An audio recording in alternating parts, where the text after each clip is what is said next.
Earlier this year, Uniview shocked the security industry with the release of their new OwlView cameras. These cameras can produce a colorful image even in nearly pitch black environments thanks to Uniview's Wise ISP technology. When the OwlView cameras first came out, they were only available in 4 megapixels, and Uniview said that an 8 megapixel version would be coming soon. Fast forward to today, and I have with me a production sample of the soon to be released 8 megapixel OwlView cameras. In this video, I'm going to be comparing the 4 megapixel OwlView to the new 8 megapixel OwlView so that we can see how much of a difference the resolution increase makes. I'll be testing these cameras in both outdoor, indoor, and extremely low light situations so that we can see how they compare to one another. In terms of specs, both cameras are very similar. They both have a 1/1.8 inch image sensor and a large f1.0 aperture for low light performance.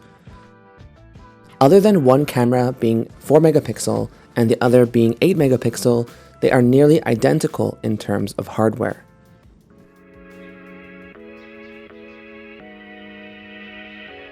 To start off with, let's compare both cameras in a brightly lit outdoor scenario. On the left, we have the 4 megapixel camera, and on the right is the 8 megapixel. I was expecting the 8 megapixel to look a lot better than the 4 megapixel, but it's actually a lot closer than I was expecting. Both cameras have basically the same 110 degrees field of view, and you need to look very closely in order to see the difference in resolution and sharpness. To make the differences more noticeable, I stood at distances between 10 and 50 feet away from the cameras while holding up a license plate. At distances less than 30 feet, the plate number was clearly visible from both cameras. At 40 feet, it was difficult to read the plate with the 4 megapixel camera, while at 50 feet it was impossible. But with the 8 megapixel OwlView, you can still easily read license plates at 40 feet, and although it was a lot more difficult at 50 feet, it was still possible. I repeated the license plate test at night to see if there would be any differences. Surprisingly, I feel that the 4 megapixel OwlView performed better at night. We can still clearly read the license plate at 40 feet, and even at 50 feet, there's a moment where the numbers appear relatively clearly. Of course, the 8 megapixel camera does still look better, but by a smaller margin than it did during the day.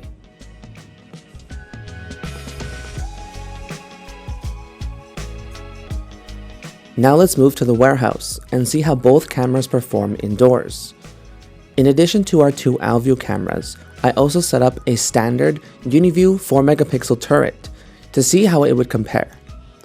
With the warehouse lights turned on, all cameras have a similar view, but as soon as the lights turn off, the difference becomes obvious.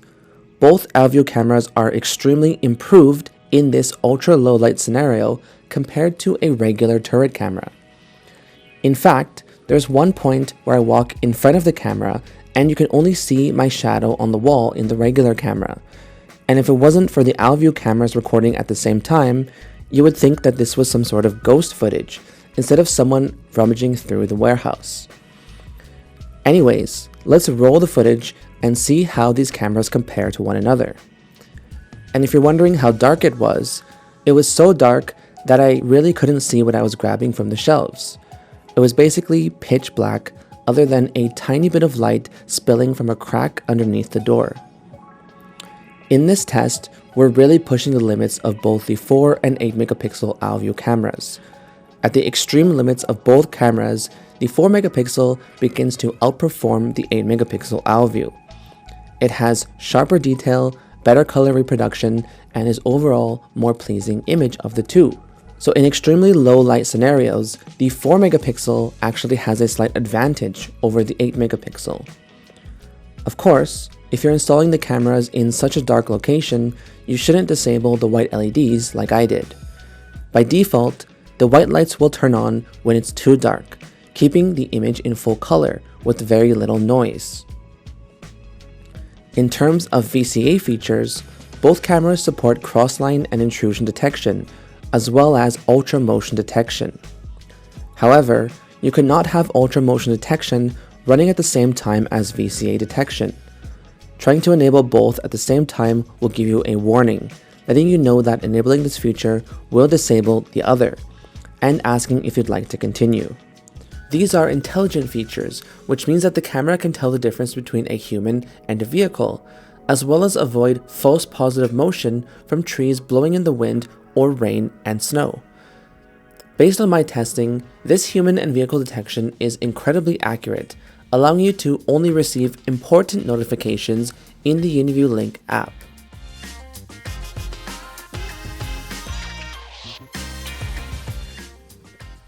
So, what do you think about the new 8MP OwlView camera? Are you interested in buying one and trying it for yourself? Or do you already have one of the 4MP OwlView cameras, and are you thinking about upgrading to the 8MP version? In my opinion, the 8MP OwlView works best when viewing distances longer than 30 feet. At distances closer than 30 feet, both cameras perform similarly enough that it's difficult to notice a difference unless you zoom in very closely. Of course, there's a slight advantage to the 8MP thanks to a slightly sharper overall image, but both cameras perform very well and I'd be happy with either one. Anyways, I hope you learned something new about the Uniview 4 and 8MP OwlView cameras. If you enjoyed the video, be sure to like and subscribe, especially if you want to see more comparisons like this in the future. Thanks for watching, and I hope to see you in the next video.